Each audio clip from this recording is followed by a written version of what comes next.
영화개론 조별과제 안녕하세요, 박상현입니다. 네, 선배님들, 저희 오늘 녹음을 진행하고 있는 날이 10월 31일, 10월의 마지막 날이에요. 그래서 저는 오늘 스튜디오에 오면서 잊혀진 계절, 이용의 잊혀진 계절 노래를 들으며 이렇게 10월의 마지막 날을 좀 누려 보았답니다. 분분한 낙화. 뭐 선배님들은 이 완연한 가을을 어떻게 좀 즐기고 계신가요? 가을 분위기로 좀 뭔가 척척하면서도 뭔가 이렇게 다 이렇게 뭔가 낭만 있게 그런 가을 라디오 방송 진행하고 싶지만 또 저희의 정체성은 그게 아니기에, 그리고 오늘 모신 두 분도 뭐 가을 남자라면 가을 남자라고 할 수 있지만 그런 어떤 척척하고 뭐 이런 낭만 있는 분위기와는 좀 거리가 있는 분들 아닌가, 뭐 이런 생각이 드네요. 그래서 뭐 가타부타 더 할 거 없이 오늘 함께 해주실 게스트 두 분 소개 먼저 드리도록 하겠습니다. 뭐 가장 먼저 표표님 인사 부탁드립니다. 안녕하세요. 복정동. 마가 뜨죠? 나 방금 어떡합니까, 생각했는데 기억이 안 나네. 뭘 생각했지? 다시 기회 드릴게요. 레디 액션. 안녕하세요. 복정동 낙엽 표표입니다.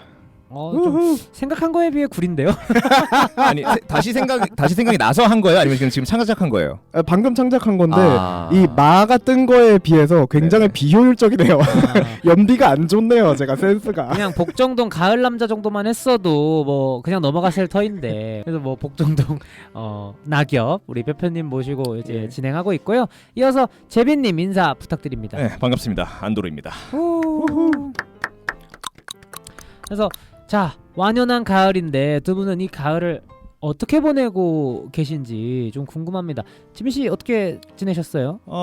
저는 이제 사실 올해가 보면 이 일본 애니메이션이 엄청나게 강세지 않습니까? 그러다 보니까 이제 그 과거 뭐 코로나 때나 뭐 이럴 때랑은 다르게 엄청 무차별적으로 이렇게 개봉을 시키는 것 같은데. 그렇죠. 사실 올해 초 화제작 중에 또 더 퍼스트 슬램덩크도 있었고, 네네. 뭐 오늘 저희가 다루는 영화도 일본 네. 애니메이션이기 때문에. 근데 그리고 이제 언급하지 않으신 게 이제 스즈메 문단속 같은 게 있는데 그것과 지금 오늘 다룰 거 영화 사이에 또 볼만한 애니메이션이 하나 나왔습니다. 블루 자이언트라고 하는 네. 작품인데, 그러니까 이야기는 그냥 이제 간편한 소년 만화고요. 그냥 이제 이 꿈을 안고 도쿄로 상경한 소년이 이제 재즈 아티스트로서 굉장한 어떤 활약을 펼친다, 뭐 이런 내용이죠. 뭐 우정도 담겨 있고 도전도 담겨 있고 이런데, 사실 굉장히 뻔한 서사인데 제가 이것에서 큰 감동을 느꼈던 게 이제 그 재즈 음악에 굉장히 집중을 하는 작품이었어요. 그러니까 사실상 이 작품은 원작 만화는 그냥 핑계 아닌가 싶을 정도로 재즈 그 음악을 갖다가 굉장히 뮤직비디오처럼 근사하게 이렇게 표현을 하거든요. 원작이 있긴 있군요. 네, 원작 만화가 있기는 한데 정말 제가 느끼기에는 그렇게 막 흥미롭지 않아요. 전혀 흥미로운 게 거의 뭐 서사 내에서는 거의 없고, 근데 이게 재즈 연주를 하는 어떤 실황을 갖다가 이제 만화적으로 표현을 하게 되다 보니까 굉장히 인상적이고 굉장히 듣기가 좋았다.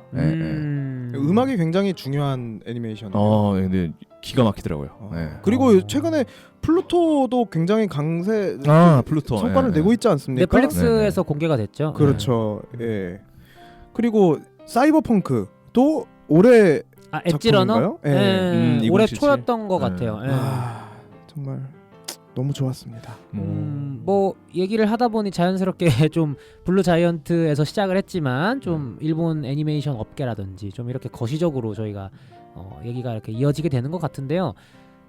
항상 드리는 말씀이지만 그런 부분이 참 부럽기는 한 것 같아요. 그 만화 업계 뭐가 탄탄히 받쳐주고 있다든지, 사실 그 모든 게 어떤 경제적인 뭐 상황들 때문에 지난 세기 말에 일본이 굉장히 또 강대국이었고 선진국이었고, 또 거기다가 문화를 굉장히 탄탄하게 기반을 잘 닦아놔서 뭐 좋은 영화들, 좋은 세계적인 감독들도 배출을 했고요. 그래서 특히 근데 이제 이 만화 업계, 애니메이션 업계 이쪽에서는 사실상 전 세계에서 거의 그 시장을 미국과 양분하고 있다고 말할 수밖에 없는 맞습니다. 그런 상황인 거잖아요. 그래서 네네. 그런 부분은 참 부럽기도 하다 이런 생각이 드네요. 특히 사이버펑크 같은 경우에는 그 베이스가 되는 사이버펑크 2077이라는 게임이 어쨌든 미국 국적의 게임인데 거기서 이제 또 스피노프를 만드는데 수주를 일본 애니메이션 업계에다가 맡겼다는 것은 확실히 또 서구권 내에서도 일본 애니메이션에 대한 어떤 수요가 확실히 있다는 걸 또 반증하는 얘기니까 뭐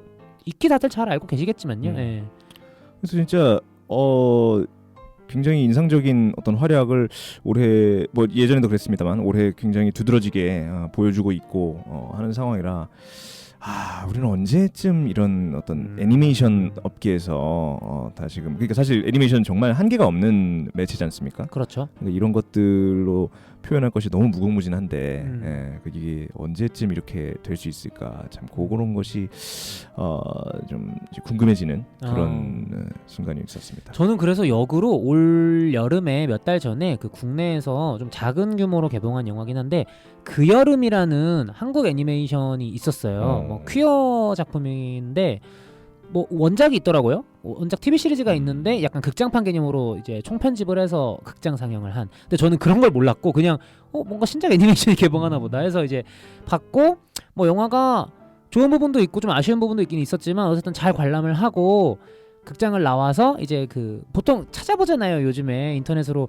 이 영화에 대한 정보라든지 감독님은 어떤 분인지 이런 걸 검색을 하는데 감독님 필모그래피가 다 애니메이션인 거야. 그러니까 애니메이션 전문 감독님이신 거죠. 한국에서 단편 때부터 그렇게 하신 것 같더라고요. 그래서 참 새삼 뭐랄까 그런 거 있잖아요. 꼭 애니메이션뿐만 아니라 진짜 그 작은 업계고 힘든 일을 하는데 계속 그 길을 꾸준히 걸어온 어떤 사람의 발자취를 뒤늦게 돌아보게 되었을 때 뭔가 뭐 그 작품의 호흡을 떠나서 이분 진짜 이 불모지에서 열심히 하고 계시는구나 이런 생각이 또 들더라고요. 그래서 뭐 한국 애니메이션 업계도 좀 잘 됐으면 하는 바람이 있고 뭐 불세출의 캐릭터도 분명히 있잖아요. 저는 최근에 말씀드렸지만 아기 공룡 둘리 저는 진짜 둘리 최고라고 생각합니다. 미친 사이코 집단이지만 저는 캐릭터로는 최고라고 생각을 해서 좀 여러모로 이런 사업을 좀 더 추진해가지고 바로 따라잡기는 힘들겠지만 언젠가는 좀 이제 일본 애니메이션과 함께 대등하게 좀 싸워볼 수 있는 날이 오면 좋지 않을까. 뭐 표표님은 한국 애니메이션 중에 인상에 남는 딱 그런 작품이 있으세요? 한국 애니메이션 중에서요? 예. 제가 기억력이 많이 안 좋은 편이라서 어렸을 때 거기까지 가야 돼. 잘 모르겠습니다. 저는 원피스 원툴이에요. 원피스를 워낙 또 좋아하시는 분이 우리 미호크님이시기 때문에 자세한 내막이 궁금하신 분들은 저희 원피스 에피소드 들어주시면 될 것 같고요. 혹시 그 한국 애니메이션 중에 의적 홍길동이라는 거 워낙 보신 적 또 있으세요? 유명하잖아요. 그거 진짜 유명했는데. 네, 그게 유명했고 그때 모르겠어요. 국가에서 미뤄졌던 것 같기도 하고 국책 사업처럼. 네. 그래서 그거 관련해서 뭐 온갖 굿즈들이 나왔고, 뭐 피규어도 나왔었어요 당시에. 그러니까 지금 일본 애니를 소비하는 방식대로 이렇게 미뤄졌던 것이 있었는데 생각보다 흥행이 잘 안 됐죠. 그게 그때 제가 기억하기로는 애니메이션도 있었는데 그 프레임 따가지고 그거 만화책으로 만들고 막 그런 식으로 했었어요. 어렸을 때 많이 봤었는데. 근데 사실 저희가 잘 몰라서 그렇지 그 아동용 TV 애니메이션 시장은 또 한국이 또 좀 먹어주는 게 있잖아요. 뭐 뽀로로부터 시작해서 그죠. 뭐 또봇이라든지 폴리 이렇게 가다 보면 또 언젠가 전반적으로 이 산업 전체가 좀 많이 올라설 수 있지 않을까 이런 생각이 또 약간 기존 IP의 재해석을 하는 것도 재밌을 것 같아요. 제가 둘리 얘기 딱 듣자마자 고길동을 주인공으로 해가지고 만들면 재밌겠는데? 스피노프처럼? 그렇죠. 고길동의 일상을 보여주는 거죠. 직장 생활을 하는 거나 이런 그래서 것들. 그거를 이제 먼저 개봉시킨 다음에 한 1년 뒤쯤에 도우너 스피노프 깐따삐아 별에서 있었던 일들 이렇게 하고 마지막에 어벤져스처럼 크로스오버 기획으로 블록버스터가 되겠네요. 어쨌든 뭐 그런 겁니다. 근데 뭐 재민 씨는 좀 재즈를 좋아하시나요? 그게 또 재즈 애니메이션이라고 하니까 블루자이언트가 뭐 그렇게 그 장르에 대해서 되게 좋아하거나 그런 건 아니었는데 근데 원체 이 포스터나 이런 것들이 약간 이제 또 가을이기도 하고요. 약간 재즈가 어울리는 어떤 순간이 있다 보니까 이번에 한번 한번 즐겨봐야겠다. 그런 생각으로 했는데 진짜 만끽을 했습니다. 이건 제가 봤을 때는 재즈에 대해서 많이 아는 분들보다 아예 모르시는 분들이 가서 보면 더욱더 매력을 느끼지 않을까 그런 어떤 생각이 드는 작품이었어요. 가을 재즈, 듣기만 해도 뭔가 참 설레는 조합이네요. 가을과 재즈라니. 페페님은 가을 되면 뭐 하시는 거 있으세요? 가을 되면요? 가을 되면 뭐 살찌는 거죠. 겨울을 대비해야 되기 때문에. 대쪽가 짐승이에요? 뭐 곰이야? 지금 제가 최근에 굉장히 많이 감량을 했었는데 네. 이게 다시 찌고 있더라고요. 역시 이게 자연의 흐름, 이제 생물학적 신체의 작용 이런 것들은 인간이 극복하기엔 조금 어렵지 않을까. 이게 또 괜히 청고마비의 계절이 아니다. 그렇죠. 말은 또 살찌는 계절이에요. 청고표비의 계절이기도 하고요. 참. 아니 근데 감량을 하셨다고 하셨는데 예. 뭐 이렇게 이제 지인들은 모르는 감량인 건가요? 티가 잘 안 났나요? 네. 났어요? 저는 몰랐어요. 저는 잘 몰랐어요. 너무하네. 아니 그러니까 이게 굉장히 순수하게 매기는 방식이 정말 순수하게 궁금해서. 근데 제가 지금... 살 빠졌다는 얘기를 정말 많이 들었어요. 그래요? 예, 그럼 제 근데 눈썰미가 없었던 지금 거죠. 안도르 씨가 제가 가장 살 빠졌을 때를 못 본 것 같아. 다시 찌고 있을 때 봐가지고. 그렇군요. 대표님이 또 살 쫙 빼면 진짜 큰일 납니다. 사진 봤습니다. 반경 진짜 한 200m는 진짜 다 무 대피해야 여성들의 돼요. 치선이 막 죄송합니다. 장난입니다. 그랬으면 좋겠네. 페표님은 최근에 어떻게 지내셨는지? 저는 이제 최근에 약간 경사가 약간 있습니다. 경사요? 예, 경사가 뭐냐면 제가 찍었던 센텐스라는 네네. 정체를 알 수 없는 그 영화. 저희 방송에서도 몇 번 언급이 됐었죠. 수십 번 언급됐던 것 같은데요. 그 영화가 드디어 이제 지난번에 이제 한국에서 한번 했었는데 미국에서 좀 호응이 많이 좋거든요. 근데 한번 했었는데 우리나라에 그 고양 무빙 이미지 필름 페스티벌이라는 영화제가 있는데 거기서 또 초청을 받았어요. 그래가지고 이제 11월 11일부터 12일까지 거기서 상영을 하게 됐는데 네네네. 우리 거는 이제 11일 토요일에 1시부터 5시 사이에 있는 그 상영 때 틀어지게 될 예정입니다. 와, 축하드립니다. 이야. 감사합니다. 네네. 또 이게 우리나라의 영화제에서 또 상영된다는 게 또 의미가 굉장히 크더라고요. 이게 또 외우기도 쉬워요, 여러분. 빼빼로데이 때 빼빼로데이 맞나요? 맞습니다. 11일 빼빼로데이 때 빼빼로데이 하나씩 사셔가지고 거기 가셔가지고 이렇게 같이 빼빼로 드시면서 관람하시는 것도 굉장히 좋은 경험이 될 것 같다. 너무 좋네요. 한 번 더 말씀해 주세요. 자, 여러분 메모장 키세요. 자, 제4회 고양 무빙 이미지 필름 페스티벌 11월 11일에서 12일까지 하고요.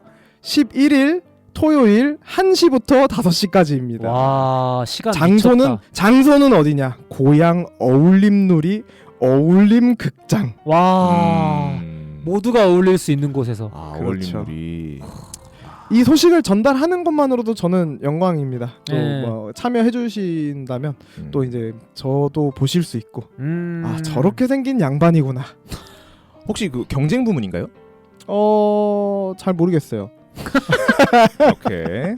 아니 왜 이걸 여쭤보냐면 지난번에 이제 표표님이 원체 이렇게 활발한 활동을 하시고 그러다 보니까 이제 예전에 예천 국제 스마트폰 영화제를 이제 같이 갔었어요. 이제 수상을 하시러 같이 갔었는데 그때 이제 딱 이름이 불려 터지고 그 다음에 이제 단상에 올라가고 이제 그걸 갖다 제가 이제 영상으로 찍었는데 그때 그걸 상을 딱 받고 그 다음에 청중을 향해서 눈빛을 쏘면서 이렇게 이 히딩크처럼 한 팔을 확 치켜 싹 세웠는데 세레모니. 야, 난 진짜 정말 극악이 너무 상보다 더 인상적이었던 것 같아요, 사실. 그건 사실 전날에 연습 조금 했고요. 했군요. 준비했습니다. 그래서 딱 제가 사실 근데 이 얘기를 안 했어. 네네. 제가 촬영한 나눔. 네네. 나눔이라는 그러니까, 예. 작품을 제가 이제 스마트폰 제가 아이폰 13 프로로 찍었는데 네네. 근데 그게 제가 편집도 하고 이제 각본도 쓰고 제작도 하고 연출도 하고 주연도 했습니다. 네. 혼자 북치고 장구치고 깽가리 치고 네, 태평소 불고 다 했는데 그게 이제 제 5회 제 5회 예천 국제 스마트폰 영화제에서 이제 상을 타게 돼가지고 지금 그걸 네. 말씀하시는 거죠? 네, 그걸 그때를 얘기하는 건데 전날에 준비를 했죠. 상을 받으면 아마 소감을 얘기를 할 타이밍은 없을 거고 그래서 퍼포먼스를 어떻게 할까? 그래서 많은 말을 하기보다 강한 눈빛과 주먹을 하늘로 치켜 올리는 약간 그 승자의 포즈. 미쳤다 그걸 미쳤어. 한번 있었었구나. 너무 해보고 싶었기 때문에 해봤고 또 영상에 또 잘 담아 주셨더라고요. 되게 인상적이었어요. 예. 사실 감사합니다. 다른 사람들 뭐 이렇게 기뻐하는 것보다 그게 더 뇌리에 많이 남았을 겁니다. 그 영상 있으면 저희가 인스타에 업로드해도 될까요? 되나요? 뭐 괜찮습니다. 대표님, 네네. 그러면 저희 영화학교론 조별과제 공식 인스타로 오셔서 한번 구경해 보시는 것도 얼마나 잘했는지. 팔로우도 해보고. 영화학교론 조별과제 인스타 팔로우도 한번 해보고. 이어서 다음 달 빼빼로데이에 어울림센터도 한번 가보고. 그래서 거기서 그러면은 수상을 하게 되면 또 그거 볼 수 있는 겁니까? 좀 다른 방식으로 해요. 이제는 또 변주를 해야 되겠군요. 전날에 또 이제 한 1시간 정도 준비하면 되기 때문에. 이랬는데 비경쟁. 아마 근데 비경쟁이지 않을까 싶은데 하여튼 뭐 그런 경사가 있었고요. 최근에 또 우리 지금 한 자리에 함께 하고 있는 3명의 우리 진행자와 우리 뭐라 그러냐? 재빈 씨? 누구요? 우리 초청 게스트. 우리 게스트 이 3명이 또 우리 안도르님 영화 촬영 현장에 2인극이라는 단편 영화 촬영 현장에서 가제입니다. 또 스텝으로 활약을 했죠. 네네. 아유 너무 고생 많으셨습니다. 주말 사이에 저희가 단편 영화 촬영을 했습니다. 무사히 잘 마쳤고요. 네네. 또 아무래도 촬영해가지고 좋은 이미지를 뽑는 것도 관건이지만 가장 중요한 건 뭐겠습니까? 안전이죠. 그렇죠. 굉장히 무겁고 위험한 장비들이 오가기 때문에 안전하게 잘 끝나는 것이 가장 좋다. 맞습니다. 무사히 별탈 없이. 그렇습니다. 이렇게 또 아재스러운 발언하면서 이제 맞춰보겠습니다. 그래서 뭐 주말 사이에 저희가 영화 촬영에 동원이 됐었고요. 그 감독님이 우리 재빈 감독님, 우리 안도르 감독님께서 연출을 하신 그런 영화였다. 좀 소감을 들어볼 수 있을까요? 연출을 하신 어떤? 제가 진짜 오랜만에 하게 됐던 것 같고요.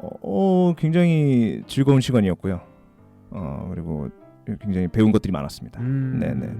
그리고 또한 그러니까 뭔가 더 미래에 더 한 발자국 더 다가간 느낌? 약간 그런 느낌이 나 강하게 드는. 조금 더 성장했을지도, 약간 이런 강해졌을지도, 나 강해졌을지도, 이런 느낌. 그리고 편집해 보면서 아니었을지도, 조금 불안할지도. 하지만 뭐 농담입니다. 잘 했어요. 네. 잘 별탈 없이 잘 마무리가 됐고 재밌었고 그 다음에 또 완성이 되면 뭐 기회가 됐을 때 저희 뭐 방송을 통해서 또 말씀을 해주신다든지 해서 좀 더 많은 분들 저희 방송 들어주시는 선배님들이 좀 보실 수 있는 창구가 개인적으로 있으면 좋을 것 같다 뭐 이런 생각도 해봅니다. 그래서 이렇게 완연한 가을을 맞아서 저희는 이렇게 좀 요즘을 보냈는데요. 선배님들은 어떻게 보내셨는지 그래도 댓글 하나 남겨주셨더라고요. 그래서 저희가 댓글 한번 읽어보고 가도록 하겠습니다. 새끼는 지금님께서 그 플라워 킬링문 에피소드 들으시고 아마 댓글 남겨주신 것 같은데요. 나이가 많으셔도 날카로운 감각은 무디지 않나봐요. 존경스러워요. 그런 감각 본받고 싶어요. 마틴 스콜세지 제 시나리오는 왜 이 모양일까요? 이렇게 보내주셨습니다. 또 이제 새끼는 지금님이 요 몇 차례의 댓글을 통해서 시나리오를 개인적으로 쓰고 있다는 거를 이제 말씀을 해주셨기 때문에 뭐 일단 플라워 킬링문 저희가 방송에서도 얘기했지만 훌륭한 영화였고 뭐 굉장히 재밌었는데 확실히 좀 더 우리가 놀랐던 건 감독님의 나이, 감독님의 연세 80이 넘었는데 이제 아직도 이런 긴 영화, 큰 영화, 이런 원대한 영화를 열정적으로 만들 수 있다는 거. 진짜 쉽지 않은 일인데 대단하다. 이런 생각이 들고 스키는 지금님이 요즘 시나리오 쓰시는 걸로 고민이 많으신가 봐요. 저희도 좀 뭐 나부랭이들이긴 하지만 그래도 뭔가 좀 조언을 드릴 수 있는 게 있을까요? 최근에 영화를 연출하신 우리 안재빈 감독님, 네네. 좀 저희 새끼는 지금님께 뭔가 하나 힘이 되는 말. 화이팅. 그거 하나요? 아 죄송합니다. 좋았어. 아니 자기가 목표로 세우고 있는 게 뭔지 하나 세팅을 해 보시고. 근데 이 시나리오라는 게 아니요. 전 뭐 말씀 못 드리겠습니다. 왜냐면 각본이라는 게 너무 개인적인 일이라. 예, 그러다 보니까 이제 본인이 제일 잘하실 거라고 생각해요. 예, 그 어떤 한계에 부딪힌다든가 하는 것들이. 그러니까 뭐. 근데 저는 그러니까 감히 좀 예측을 해보자면 왜 새끼는 지금님이 제 시나리오는 왜 이 모양일까요라고 하시는가. 이거를 이제 감히 좀 그 시나리오를 보지 않은 상태에서 예측을 해보자면 크게 두 가지일 것 같아요. 첫 번째는 안 풀려서일 것이다. 당연하죠. 네. 두 번째는 뭔가 어느 정도 완성이 됐는데 이거를 남에게 보여주자니 뭔가 부끄러운 수준의 퀄리티 같다. 뭐 이렇게라고 저는 크게는 보거든요. 근데 이제 전자 같은 경우에는 이걸 단기간에 해결하려고 하지 마시고 마감이 없다면 좀 이제 김치 장독대에 묻어놓듯이 살짝 묻어놓고 계시면 또 그 얘기 들었어요. 미카엘 하네케 감독님이 그 시나리오를 쓰실 때 좋은 아이디어가 떠오르면 일단 첫 번째 거는 묵혀두신대요. 바로 쓰지 않는다는 거야. 그리고 또 좋은 아이디어가 두 번째로 떠올라. 그래도 아직 각본 쓸 때가 아니다. 묵혀놓는데요. 그 첫 번째 아이디어 옆에. 그리고 세 번째 아이디어가 떠올랐을 때 비로소 이제 들어가도 되겠다 하면서 앞에 묻어놨던 그 두 개의 아이디어를 파내가지고 세 개를 완성해서 드래곤볼 모으듯이 해가지고 시나리오를 쓰신다고 하더라고요. 그래서 뭐 그런 식의 관점에서 보자면 이게 단거리 경주가 아니라 사실 마라톤에 좀 더 가까운 부분이 있다고 생각을 하거든요. 그래서 풀코스죠.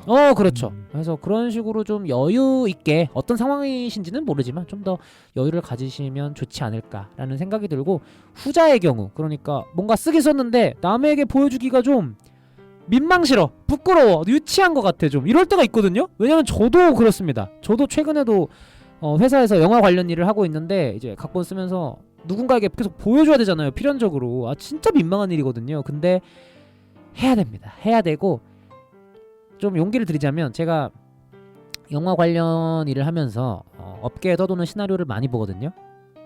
구린 시나리오가 생각보다 굉장히 많다. 그래서 어느 정도 돼요? 한 엄청나게 많다. 8할? 거의 한 7할? 8할까지는 좀 그렇고 한 6, 7할 정도? 그렇기 때문에 이미 뭐 스캐넌 지금님이 바로 업계분들한테 보여주실지 아닐지는 모르겠지만 대부분의 사람들도 다 이미 구린 글, 유치한 걸 다 봐왔기 때문에 오히려 스캐넌 지금님 글이 생각보다 괜찮을 수도 있다. 이런 생각도 해봅니다. 해보시는 게 좋을 것 같고요. 그래서 좀 어떤 단계인지는 모르지만 화이팅 하시고 부디 좀 근성 있게 마무리를 잘 해보시도록 저희가 좀 뒤에서 보이지 않지만 응원을 하겠습니다. 스캐넌 지금님 화이팅. 근데 그 글이라는 거는 진짜 가장 개인적이고 은밀한 내밀한 부분을 되게 섬세하게 잘 표현을 해서 그걸 솔직하게 담아낼수록 제일 흥미로워지는 것 같아요. 맞아요. 그게 정말 신기한 것 같아. 그래서 사실 내밀한 걸 잘 표현할수록 사실 그 글에서 내가 잘 읽힌다는 거잖아요. 그치. 내 깊은 곳에 있는 생각과 뭐 철학 같은 게 읽히는 건데, 정말 부끄러울수록 더 잘 담아냈다는 얘기일 수도 있고, 그래서 또 내 입장에서는 부끄럽지만 보는 사람 입장에서는 굉장히 좋은 글이라고 여길 가능성도 충분히 있는 그럼요. 거잖아요. 예. 그래서 화이팅! 결론은 화이팅! 화이팅! 또 씩씩하게 잘 이겨내 보시길 바랍니다. 죄송합니다. 그 방법밖에 없어요. 이게 네. 포기하지 않고 씩씩하게 풀코스 마라톤을 완주하는 거, 그거밖에 없습니다. 그리고 스콜세지가 글 안 썼습니다, 이번 글도. 뭐 물론 그렇죠. 그러니까 스콜세지 감독님과는 외람된. 혹시 T예요? 아, 아니 지금 다 그냥 잠깐 마무리를 잘 언급했는데. 돌겠네 진짜. 그러니까 새끼는 지금님 이런 사람도 있다는 거. 세상엔 여러 사람이 있으니까 자신감 있게 새끼는 지금님을 이 세상에, 이 이상한 세상에 드러내고 보여주시면 좋지 않을까라는 생각이 듭니다. 파이팅입니다. 네, 해서 이렇게 저희 오늘 댓글 하나긴 했지만 읽어봤고요. 선배님들 다른 분들도 저희 뭐 좋아요뿐만 아니라 댓글 남겨주시면 저희가 이렇게 얘기하면서 소통해볼 수 있을 것 같으니까 댓글 많이 남겨주시고 후원해주시면 더 좋고 뭐 감사드리고 이렇게 말씀을 드리겠습니다. 그러면 저희는 이만 마틴 스콜세지에 이은 또 다른 거장의 귀환작 그대들은 어떻게 살 것인가로 넘어가 보도록 하겠습니다. 네.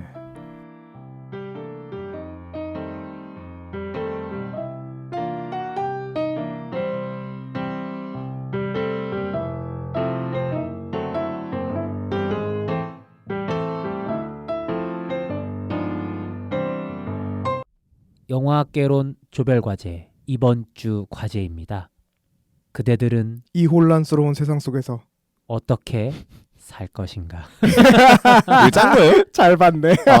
애드립이에요. 역시 티키타카가 영화의 제목 자체가 영화학개론이라는 우리 방송의 이름과 굉장히 잘 어울린다. 뭔가 노 교수님이 하시는 말씀 같지 않아요? 정확합니다. 학생들은 어떻게 살 건가?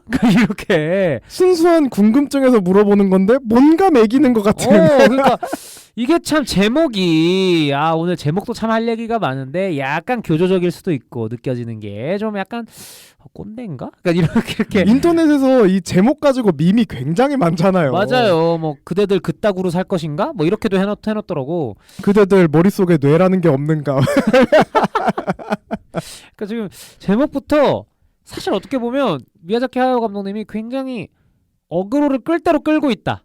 이런 생각이 들었고 또 뭐 국내 개봉은 좀 사정이 달랐지만 일본에서 원래 먼저 개봉이 됐을 때 마케팅을 최소화하는 방식으로 좀 진행을 했더라고요. 네네. 그래서 티저 포스터 하나 딸랑 공개해놓고 예고편 공개된 게 없고 다른 포스터 공개된 게 없고 프로모션 없고 스티커 공개된 게 없고 이게 그냥 개봉을 냅다 해버리는 요즘 같은 정보 과다의 시대에 최소한의 정보만으로 좀 상황을 돌파해 나가 보겠다. 뭐 이런 근데 뚝심도 좀 느껴지는 것 같고. 진짜 신박했어 마케팅. 맞아. 여백의 미 분명히 본인의 그 파급력을 알고 있을 텐데 아니까 또 할 수 있는 거지. 아니까 그렇죠. 우리 같은 에이, 뭐. 우리는 열심히 떠들고 다니고 여기저기 가면서 손 흔들고 다니고 저 여기 있어요. 저 여기 있습니다. 그래요. 그냥 뭐 듣보잡이었던 뭐 예를 들면 뭐 나카무라상 같은 사람이 갑자기 이렇게 영화를 들고 나오면 뭐야 이러지만 이 영화는 미야자키상의 영화잖아요. 그렇기 때문에 더 이렇게 할 수밖에 없었다. 재밌었던 게 욕을 엄청 했어요. 이거 가지고 이 마케팅 그 방식 가지고 좀 찬반 논란이 있었죠. 망하려고 작정했냐 이러 막 그랬는데 망하기는커녕 아주 대흥행을 했으니. 와 근데 그 뚝심이 진짜. 너무 대단한 것 같아요. 너무 멋있어요. 정말. 안 망하는데? 일본에서는 아닌데? 굉장히 또 흥행이 잘 됐고 국내에서도 최근에 100만은 일단 돌파를 했습니다. 그런 상태입니다. 뭐 어떻게 보셨는지 간단하게 인상 비평 좀 먼저 해보고 넘어갈까 하는데 일단 뭐 듣자 하니 페페님께서는 이 영화를 술에 떡이 된 채로 보셨다고 맞나요? 이 제보가 맞나요? 맞습니다. 맞고요. 이 술이 만취가 된 상태로 제가 봤기 때문에 제정신에 봐도 좀 힘들 수 있는 영화인데 심신미약 상태에서 보면서 계속 이것은 내가 만취한 것인가 애니가 취한 것인가 감독님이 취한 것인가 하여튼 뭔가 취한 것 같은 느낌이 들긴 든다. 누군가는 취했다. 근데 궁금해요. 어땠을지. 왜냐면은 옛날에도 보면 히피 시절에 미국에서 60년대 말에쯤에 이제 대마를 하고 스페이스 오디세이를 보는 그런 트렌드 같은 게 있었다고 해요. 근데 이제 표표님 같은 경우도 이제 만취 상태에서 이걸 봤다고 하니 뭔가 누구도 얻었지 못했을 경험을 한 게 아닌가라는 생각이 좀 듭니다. 근데 되게 신기하긴 했어요. 음악도 엄청 와닿았고, 그러니까 이제 억제기가 많이 풀려 있는 상태잖아요. 머릿속에서 그 약간 표현이나 감정에 대한 그게 많이 풀려 있다 보니까 보면서 무슨 생각을 했냐면 이게 무슨 얘기지라는 그걸 따라잡으려고 노력을 조금 덜 하고 대신 이미지를 보는데 굉장히 집중했고 이미지를 보면서 내 인생과 이제 좀 이렇게 덧붙여 보면서 삶이 떠오르더라고요. 그래가지고 그런 재미가 또 있긴 했어요. 네네. 진짜 뭐 진짜 유일한 경험 그렇지 않을까. 그럴 수 있죠. 만취돼서 영화 본 거는 정말 오랜만이에요. 20대 초반 때나 하던 짓을 한 번 더 했습니다. 그래서 좀 그런 상황에서 영화를 보셨는데 좀 어쨌든 좀 좋으셨던 건가요? 참. 그거는 약간 복잡한데요. 네. 그래서 저는 이제 재관람을 다시 하고 싶은데 결과적으로 말씀드리자면 저는 제 입장에선 정말 좋았어요. 네, 너무 좋았고 그래서 저는 사실 이 영화가 저는 교조적인 태도를 가지고 있지 않다고 생각해요. 예, 그래서 나는 그냥 오히려 개인 그 미야자키 감독님의 자신의 방식으로 표현한 이제 자기 자서전, 약간 다큐멘터리, 약간 이런 거라고 생각을 하거든요. 그분의 관점에서 약간 교조적인 태도나 이제 관점으로 애니메이션을 만들진 않았다고 느꼈고요. 이 이미지들이 너무 좋아가지고 정말 좋았습니다. 그래서 저는 이렇게 생각합니다. 그래, 이런 게 영화지. 저는 이렇게 생각해요. 완전 극찬이네. 그렇게 보셨고. 네. 이어지는 인상 비평은 제가 하는 게 순서상 좋을 것 같아요. 왜냐하면 저는 이 영화가 불호에 가깝거든요. 일단 저도 상황을 좀 설명을 드리자면 저는 술이 아니라 다른 거에 취했습니다. 뭐죠? 사랑에 취했나요? 요즘 같은 상황에 설마? 요즘 같은 때에 뭐에 취했다고 하는 게 굉장히 자수? 위험하지만 네. 저는 죄송한데 약간의 잠에 취해서 물론 영화를 보면서 졸았다는 건 아닙니다. 분명히 이제 두 눈 똑바로 뜨고 영화를 다 보긴 했는데 네. 컴퓨터로 따지면 CPU 효율이 좀 약간 최적의 상태는 아니었다. 언제 보셨죠? 조조로 봐가지고 제가 근데 좀 놀라웠던 게 제가 보통 이제 신촌 아트레온 CGV를 자주 가거든요. 이제 가는데 군인분들이 되게 많으신 거예요. 그래서 저는 처음에 휴가 나온 군인이 집에 가서 옷을 갈아입기도 전에 영화가 너무 많이 보고 싶어서 극장을 찾았나 보다 이랬는데 한두 명이 아닌 거야. 막 몇십 명이 있는 거야. 한 20-30명이. 저는 거기 예비군 훈련장인 줄 알았어요. 근데 다 현역병들이더라고. 아마 이제 단관을 나오신 것 같아. 이제 부대 생활을 하시다가 그러네요. 뭔가 이제 일환으로 이제 여유 있게 문화 좀 생활 좀 해라 해서 오셔가지고 당연히 궁금하잖아요. 어떤 영화를 보러 오셨을까. 그래서 제가 머리를 좀 굴려봤죠. 요즘 흥행하고 있는 30일 같은 걸 보시면 뭔가 재밌게 보시지 않을까라는 생각이 들어가지고 그러거나 말거나 일단 나는 빨리 영화관을 늦지 않게 들어가야겠다라고 생각을 해서 티켓팅을 하고 이제 들어갔는데 그분들이 제 뒷자리에 30명 정도였으니까 3줄을 그냥 꽉 채운 거예요. 근데 그 3줄 바로 앞에 제가 혼자 앉아 있었어요. 그러니까 포위당하는 느낌으로 전 이 영화를 봤거든요. 굉장히 신경 쓰이더라고. 그러니까 내가 이 영화를 막 뭐 다리를 꼬고 보는지 뭐 고개를 들었다 보는지 이거 다 감시당하고 있는 기분인 거야. 그래서 약간 영화 내용처럼 인고 군인들 뒤에 앞에 있는 굉장히 혼란스러웠고 어쨌든 저는 좀 그런 상황에서 당황스럽지만 영화를 봤고요. 저 뭐 영화는 일단 지루했습니다. 굉장히 지루했고 이게 지루할 수가 있나? 그러게요. 저는 좀 이게 좀 이따 또 얘기하겠지만 현실 세계에서 이 세계로 가는 내용이잖아요. 결국 또. 근데 그렇죠. 현실 세계가 좀 길었던 것 같아요. 저는 차라리 바로 이 세계로 넘어갔으면 좀 더 호흡이 좋았을 것 같다. 이 세계부터 좀 재밌었어요? 아니 그렇지도 않아. 아니 근데 오케이. 진짜 안 맞았네. 솔루션을 드리자면 네. 그런 거고 그리고 이 영화가 복잡하고 어렵다고 하는데 복잡하고 어렵진 않은 것 같아요. 다만 불친절할 뿐. 그래서 맞아요. 좀만 생각을 하면 제가 뭐 이 영화를 100% 다 이해했다고 자만하진 못하겠습니다만 그래도 어느 정도 무슨 얘기를 하고 싶어 하는지는 알 것 같은 영화긴 하거든요. 근데 이제 그런 생각이 드는 거죠. 그렇게 머리를 굴려서 해석해낸 이 영화의 이야기가 그렇게 불친절하고 어렵게 표현할 만한 가치가 있는 것이었나? 저는 약간 이런 개인적인 생각이 들더라고요. 충분히 더 쉽게 갈 수 있었고 그걸 쉽게 잘한 영화들 이미 많았고 전작들도 해서 뭐 꼭 하야오 감독님의 작품들뿐만 아니라 그냥 전 세계의 모든 영화들 중에 이런 테마를 얘기하고 있는 영화들이 지금까지 굉장히 많았다고 생각을 하고 재밌게 또 풀었다고 생각을 하거든요. 그래서 굳이 이렇게 꼰 느낌? 좀 이런 생각이 들었고 마지막으로 저는 이건 좀 진짜 지극히 개인적인 건데 이거야말로 제가 이 방송에서 언젠가 말씀드린 적이 있는지 모르겠지만 좀 조류 공포증이 있어요.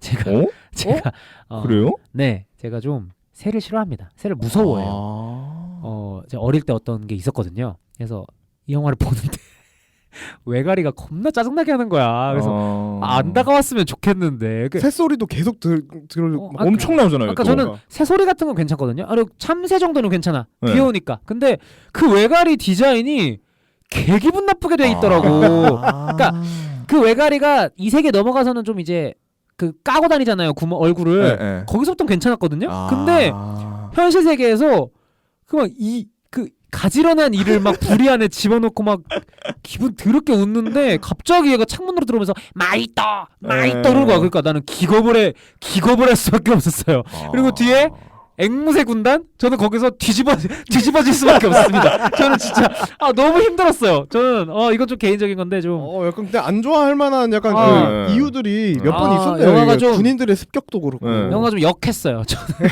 제가 싫어하는 새들이 군단을 이뤄서 사람을 잡아먹겠다고 오는 그 광경. 근데 또 뒤에 군단이 앉아 있고.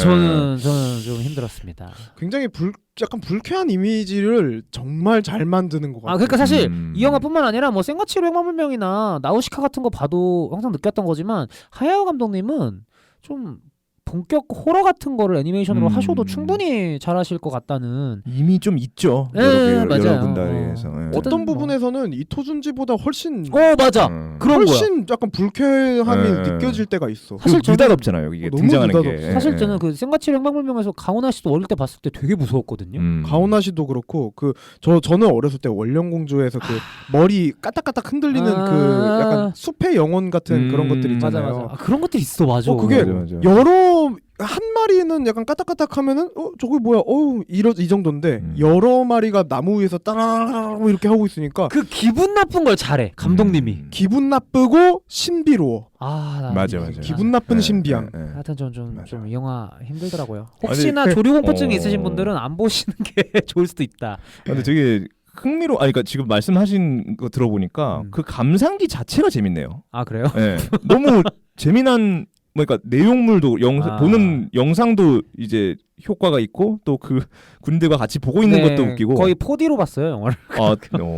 앵무새 군단한테 둘러싸여서 보는 그런 심정으로. 뭐 어쨌든 저는 그래서 약간 불호에 가까운데 우리 안도르님, 제빈님은 어떻게 보셨는지 간단하게. 일단 저는 이 영화에 대해서 지금 많은 사람들이 불호를 하고 있는데 충분히 공감하고요. 이해할 수 있고 근데 뭐 저는 해석하는 재미를 느끼는 편이에요. 그러니까 영화가 뭐 알쏭달쏭하면은 생각하는 재미를 갖다가 좀 찾는 편인데 그거 외에도 그러니까 난 이 영화를 보면서 그 신카이 마코토가 전력을 다해서 표현하려고 하는 그런 어떤 감흥 같은 거 있지 않습니까? 이렇게 좀 설레게 만드는 그걸 너무 당연하다든지 해요. 영화가 당연하다는 듯이 하진 않았을 거야.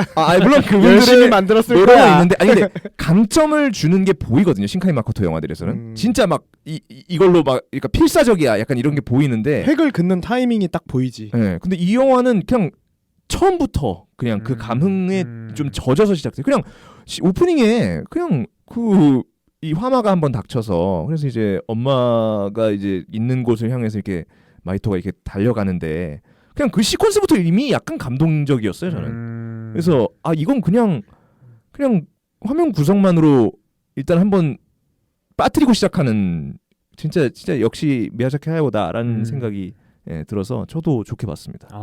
그래서 좋게 본 분이 일단 두 분이 계시고 저는 개인적으로 좀 아쉽게 보긴 했지만 사실 지금 재빈 씨가 말씀해주신 대로 국내 평가 같은 경우에 불호가 확실히 더 많긴 하거든요. 그래서 그런 부분들도 좀 얘기를 해보면 좋을 것 같다. 뭐 이런 생각이 드네요. 본격적으로 얘기를 해보기 전에 좀 간단하게 내용 설명을 정말 간단하게 드리면 결국에는 또 하야오 감독님이 자주 하셨던 이세계물, 이상한 나라의 앨리스 같은 영화다라고 말씀을 드릴 수 있을 것 같고요. 일단 극중 배경은 과거예요. 태평양 전쟁 전후로 이제 시점이 설정이 돼 있는데 주인공 소년 마히토는 이제 엄마 아빠랑 살고 있었는데 어느 날 엄마가 간호사로 야간 근무를 하고 있던 저 멀리 병원에 대화재가 이제 나면서 엄마를 잃게 됩니다. 그리고 이제 엄마를 잃었으니까 얘가 어쨌든 뭐 제정신은 아닐 거 아니에요. 근데 이제 내색은 되게 안 하는 스타일이긴 해. 그러니까 나는 괜찮아요 아빠, 약간 이런 느낌이긴 한데 속은 아마 좀 많이 무너져 있지 않았을까. 이런 상황에서 이제 아빠가 얘를 데리고 마이토의 외갓집으로 가는 거죠. 외갓집으로 가가지고 이제 거기서 좀 살자. 거기 아빠가 군수 공장을 또 운영하고 있어. 음. 그래서 그 전투기 콕핏 같은 거를 이제 만드는 것 같은데 네. 그 공장이 또 거기 있기도 하고 해서 아빠는 거기서 일하고 너는 거기 외갓집 크고 좋으니까 거기서 좀 요양 아닌 요양하면서 지내면 좋겠다 해서 내려간 모양이죠. 근데 전 여기서 약간 이게 옛날엔 다 이랬나 싶은데 아빠가 재혼을 하는데 엄마의 여동생이랑 재혼하는 것 같아. 원래 이래요? 이게 근데 이야기에서 몇 번 들었던 것 같긴 한데 아, 그래요? 그거는 사실 근데 우리나라보다는 약간 일본 쪽에서 몇 번 그런 이야기를 본 것 같아요. 그러니까 뭐 아주 뭐 삼국시대나 이럴 때면은 또 그냥 뭐 그랬겠지 하는데 갑자기 이게 1900년대 중반쯤에 그러니까 마이토 입장에서는 아빠가 이모랑 결혼을 하는 상황이거든요. 네네. 게다가 이모는 이미 아빠의 아이를 임신해 있대. 그러니까 약간 좀 그러니까 뭐 그 시절에 뭐 종종 일어나는 일이다. 뭐 당연할 수도 있는 일이다라고 여길 순 있는데 어쨌든 그래도 당시 어린 친구였던 마이토 입장에서는 좀 멘탈이 많이 흔들릴 만한 일이 아니었을까. 그렇죠. 이런 생각이 들고요. 해서 아빠랑 외가에 내려가가지고 이제 그 새엄마가 될 구이모 현 새엄마를 만나가지고 이제 큰 대저택에 입성을 하게 됩니다. 근데 뭐 여전히 얘가 멘탈 좋지 않은 상황에서 어색한 공간으로 이사를 왔으니 적응을 잘 할 수 있겠어요? 그래서 새로 전학 간 학교에서도 막 이제 친구들이랑 아웅다웅 하다가 자기가 자기 머리를 돌로 깨버려. 그러니까 이것도 약간 어떻게 보면은 얘의 불안한 어떤 심리라든지 맞아. 네. 조금이나마 관심 받고 싶어하는 어떤 측면 또는 어떤 좀 학교 같은데 이제 가기 싫고 집에 누워 있고 싶다 약간 이런 거 현실 도피 이런 게 다 섞여 있었겠죠. 해서 거기서 또 피가 철철 나와요. 또 표현을 엄청 또 묵직하게 하셨더라고. 난 거기서 또 이랬는데 어쨌든 그래가지고 얘가 아프니까 집에서 이제 할머니들이 간병을 하면서 도와주는데 어느 날 우연히 그 새엄마가 숲속으로 사라지는 걸 봐. 그래서 그 새엄마를 찾으러 들어갔다가 웬 대저택을 만나. 근데 그 전에 제가 빼먹었는데 그 기분 더럽게 나쁜 외가리가 계속 와서 이니시를 걸긴 했어요. 뭐 너네 엄마 살아있다고 만나고 싶으면 뭐 나랑 함께 가자고 뭐 이랬어. 그러니까 나 진짜 열받더라고. 그래서 그렇게 마음에 안 들었군요. 나는 그냥 새가 싫어요. 어쨌든 그래서 그 저택에 당도했는데 거기가 그 얄미운 외가리의 그거인겨. 그 레이어죠. 집인겨. 그래가지고 거기서 외가리가 결정적인 이니시를 걸죠. 살아있는 엄마인 줄 알고 탁 마이토한테 보여줬는데 엄마가 아닌겨 당연히. 그래가지고 거기서 이제 또 마이토랑 그 얄미운 외가리랑 막 이렇게 뭐 너 죽고 나 죽자 뭐 이렇게 하는데 갑자기 위에서 정체불명의 노인네가 나타나가지고 외가리의 안내를 받아서 뭐 너네 뭐 그거를 구해오도록 하거라 이래가지고 이 세계로 떨어진단 말이에요 마이토가. 그러면서 벌어지는 재밌는 이상한 세계의 마이토 이야기다.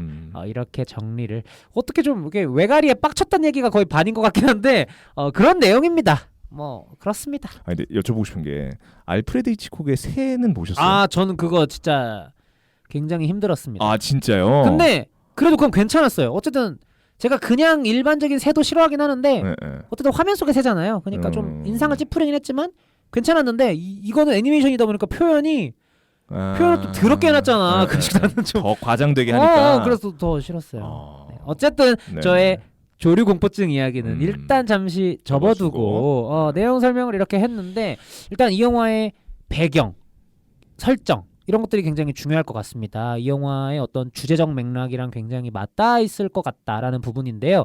일단 태평양 전쟁 전후에 엄마를 잃은 소년이 주인공이에요. 어떻게 보십니까? 아무래도 그 생존에 대한 약간 그러니까 내가 만약에 그 시대 그 상황이었다면 그 나이였다면 아마 상상력이 정말 극대화될 수밖에 없는 상황인 것 같아요. 왜냐하면 스트레스를 정말 많이 받아서 사회에 대한 약간 가시를 세우게 되는 그런 상황에서 이제 나의 최후의 도피처인 어머니라는 존재마저도 잃어버린 상황이라면 충분히 약간 그런 도피의 세계로 빠져들 수도 있지 않을까. 그래서 설정상으로는 사실 딱히 새로울 거는 없는 그런 상황이지만 그렇죠. 그래도 일본에 살았던 사람의 입장에서는 그 태평양 전쟁은 사실 굉장히 큰 이슈이기 때문에 우리가 그렇죠. 살면서 전쟁을 한번 겪어볼까 말까 하잖아요. 지금 시대에서는. 그래서 그런 상황에서는 충분히 되게 굉장히 임팩트 있게 솔직하게 풀 수 있는 배경 아니었을까 그런 생각이 드네요.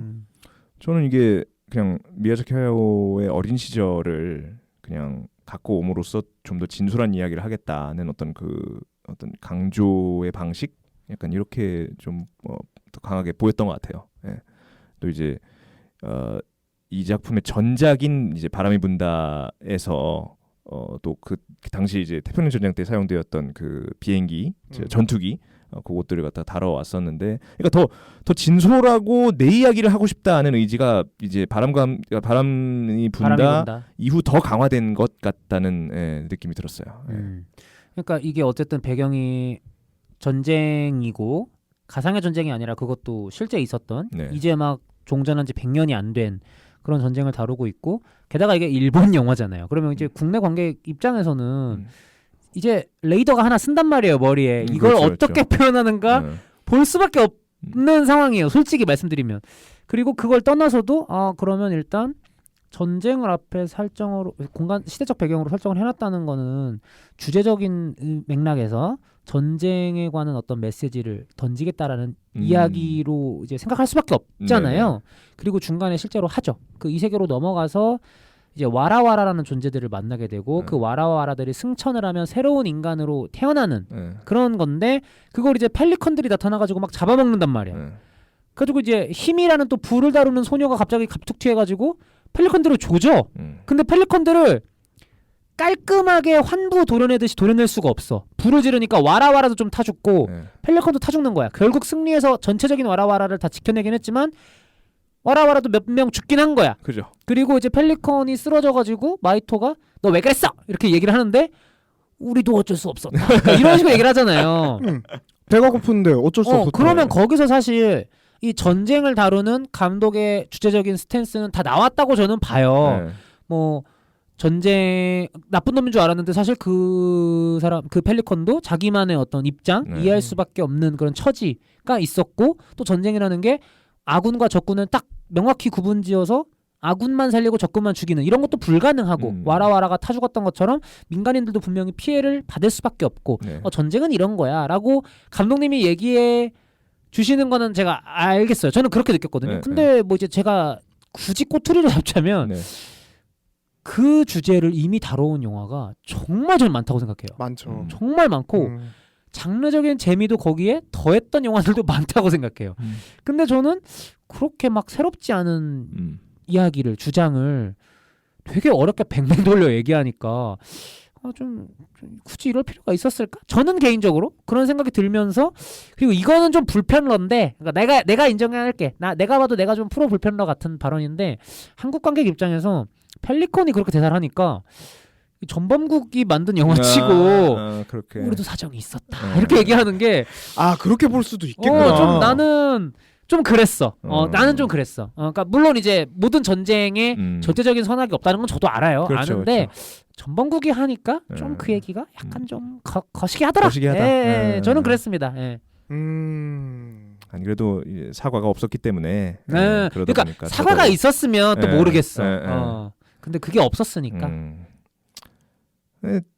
그런 식으로. 근데 그러니까 저는 그게 그러니까 확실히 구닥다리적인 표현을 그리고 본인도 옛날에 했던 거잖아요. 그거를 갖다가 그렇죠. 해 왔었고 많이 했던 것 같은데 또 하는 거를 보면서도 좀 좋게 보아주는 것 같긴 해요, 제 스스로가. 근데 저는 이게 나름의 어떤 집대성, 과거 것들을 다시 한번 다뤄보는 다른 점에서 그걸 갖다가 과거에 했던 것을 이번에 이렇게 한번 표현해봤다. 요 정도로 좀 본 것 같습니다.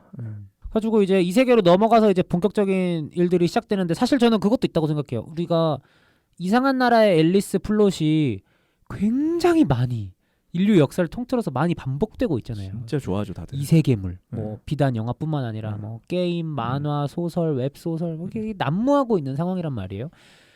근데도 우리가 아직도 이 세계를 이렇게 좋아하는 이유는 뭐냐? 정말 신비한 세계를 현실에서 도피해서 볼 수 있다는 것. 그것 때문이라고 저는 생각을 하는데. 그렇죠. 현실을 잊을 수 있다는 거. 근데 이 세계가 흥미로웠냐를 놓고 본다면 저는 은유는 많았지만 은유가 많다고 꼭 그게 흥미로 직결되는 것도 아니거니와 디자인도 그냥 어디서 많이 본 것 같은 세계관 디자인이라는 생각이 개인적으로 들었거든요. 좀 이 세계의 측면은 두 분 어떠셨는지.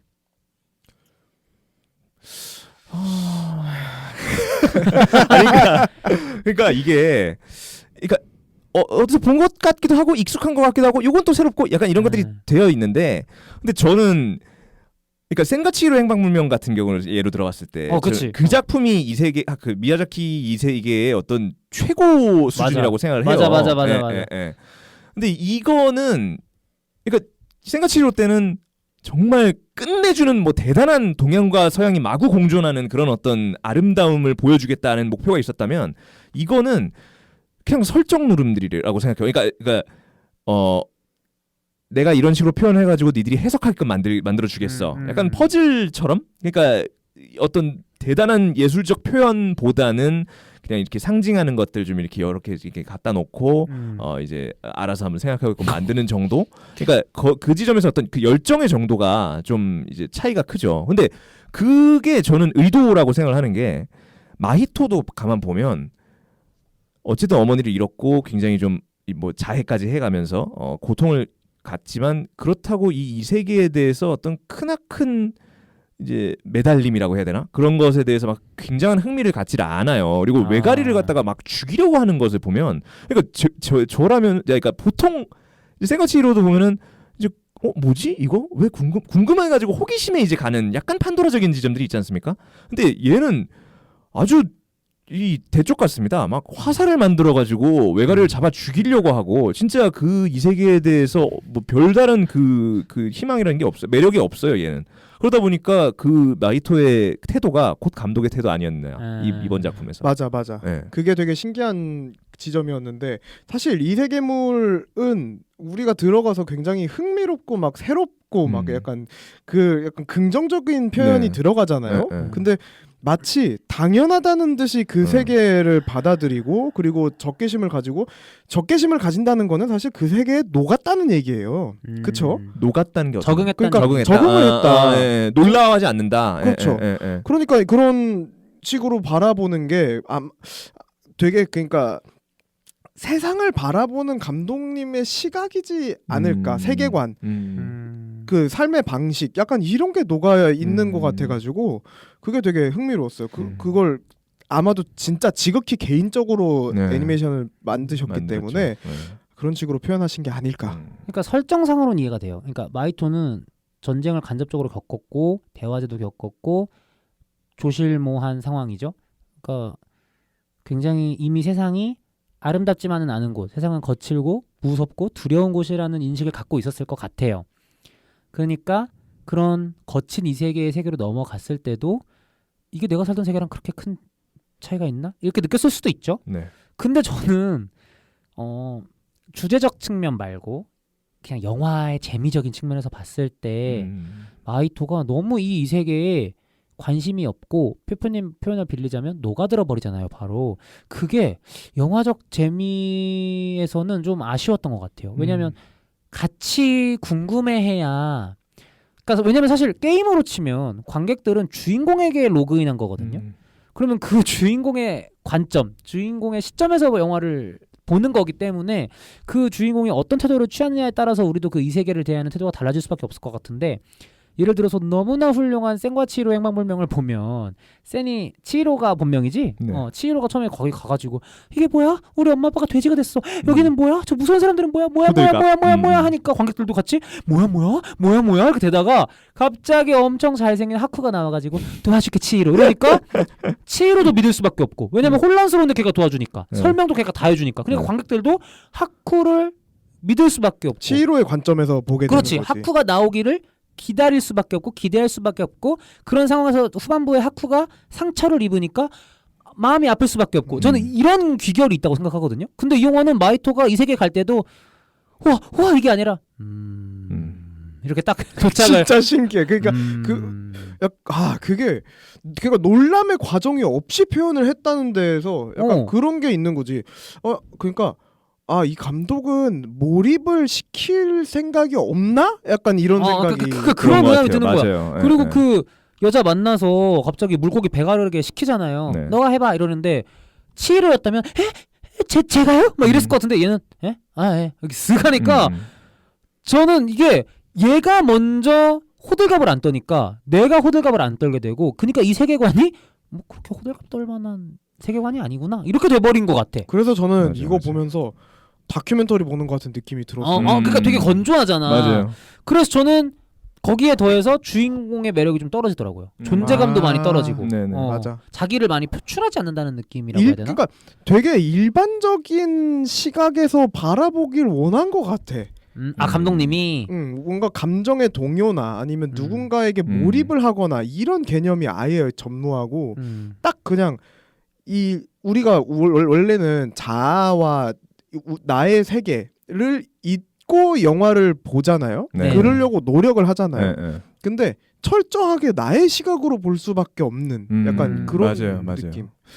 그러니까 이게 보면은 제가 바람이 분다 때부터 저는 바람이 분다가 일종의 분기점이라고 생각해요. 그 전작과 그 이후 작품, 그러니까 포뇨와 바람이 분다의 차이는 그 드라이함이 있냐 없냐라고 생각하거든요. 그렇죠. 바람이 분다부터 이 지금 그거사이까지 왔을 때 진짜 일단 굉장히 드라이해지고 이제 더 이상 관객들이 몰입하게끔 만들질 않아요. 근데 그런 상황에서 바람이 분다가 가졌던 제가 생각했을 때 메시지는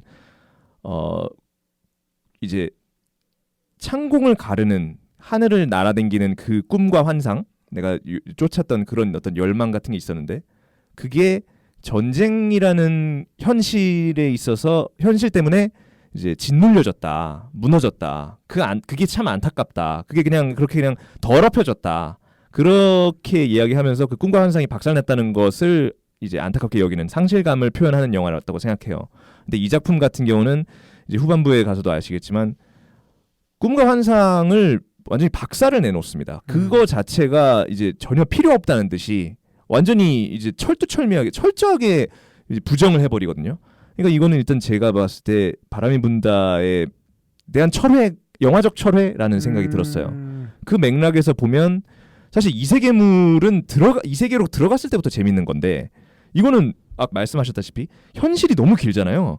그러니까 이세계로 넘어가거나 현실이거나 그게 그러니까 현실이 더 중요하니까 이 세계에 들어가는 것도 크게 이제 좀 나중에 해도 되는 것이고 들어가도 그렇게 크게 막 매력적으로 막 그리지도 않았던 것 같고 그러니까 정말 이 전작에 대한 이 자신이 갖고 있던 꿈과 환상 같은 것에 대해서 굉장히 좀 이제는 부정적으로 바라보는 그 맥락에서 보면 이 주인공이 드라이함이나 이 세계로 들어갔을 때도 어떠한 호들갑도 없다는 게 좀 이해가 되는 것 같습니다.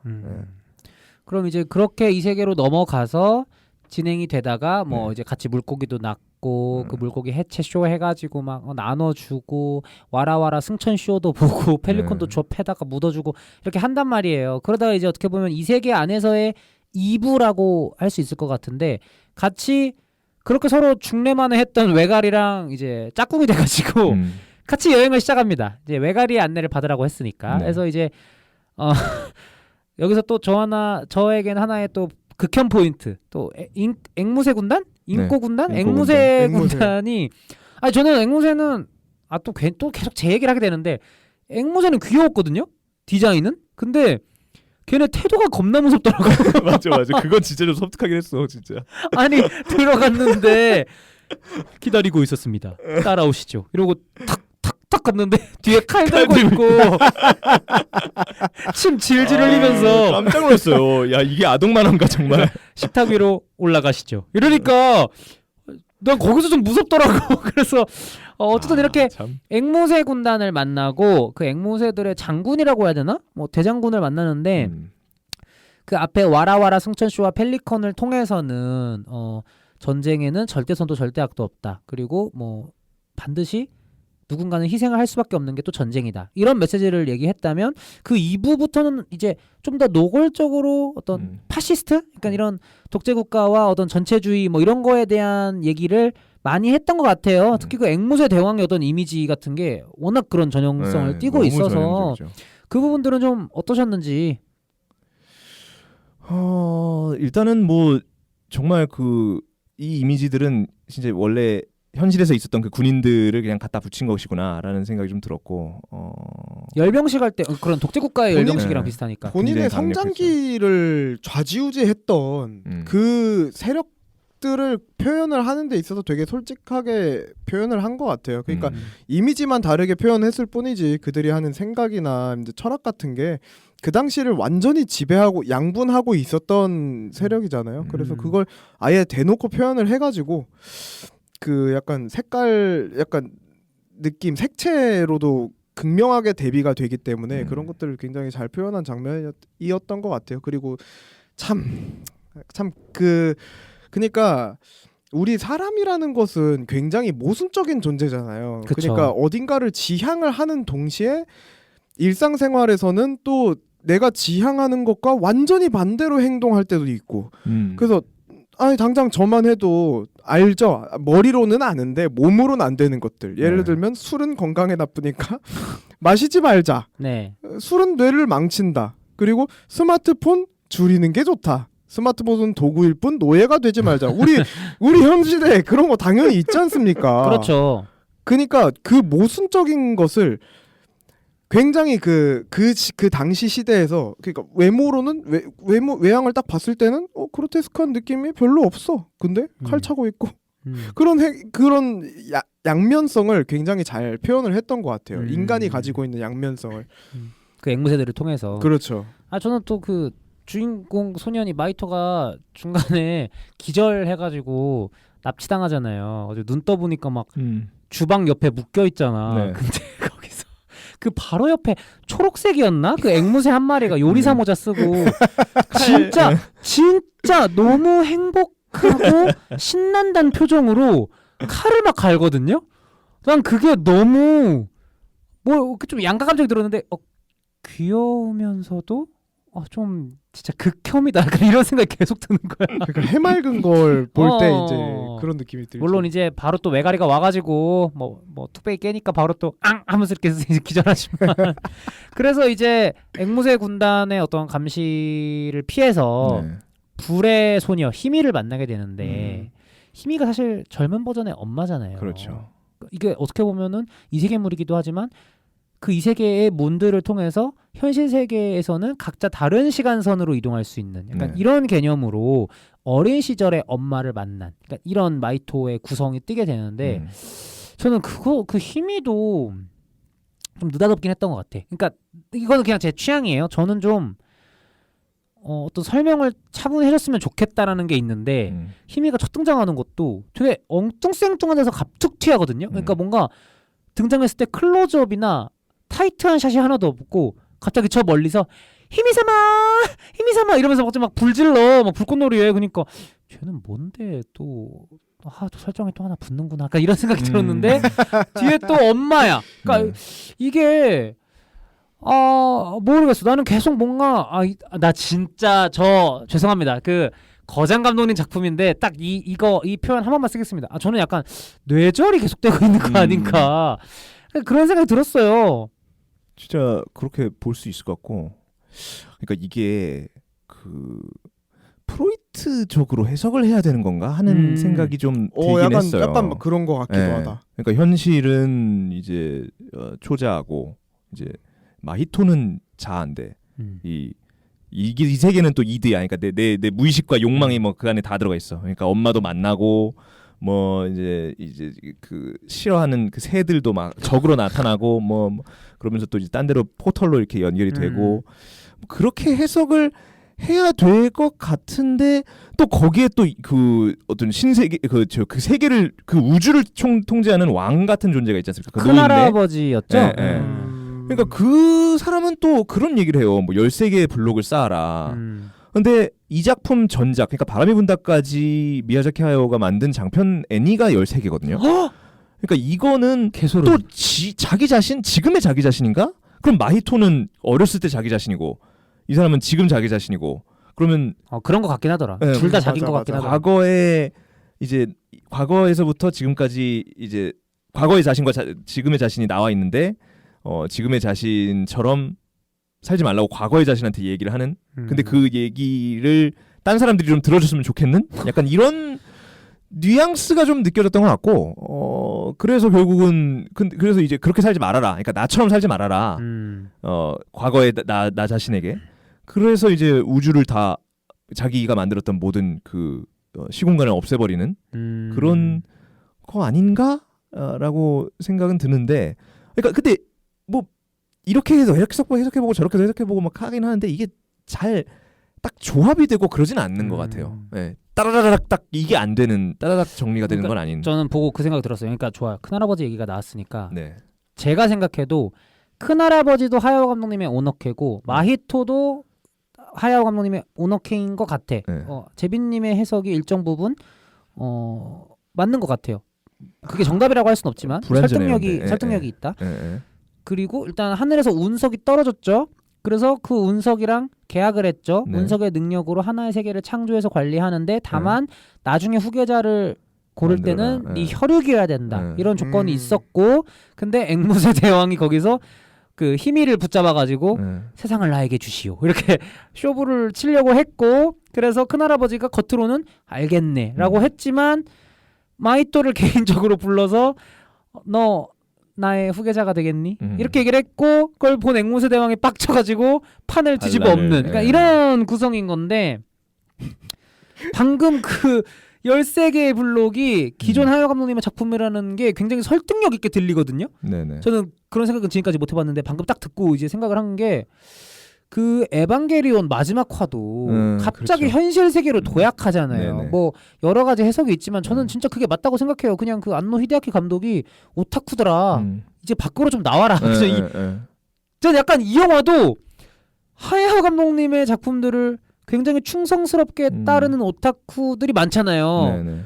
그 사람들한테 하는 얘기인가? 결국 초반에 이 세계로 처음 마이토가 건너왔을 때 무덤을 하나 만나는데 무덤 앞에 써 있어요. 나를 배우는 자 뭐 죽을 것이다. 맞아요, 뭐 이렇게. 맞아요. 그러니까 나를 그대로 따라하고 나를 그대로 모방하고 나의 길을 그대로 가면 너는 죽을 거야라고 하는 얘기 충고였다면 계속 이 할아버지는 혼자 살았단 말이에요.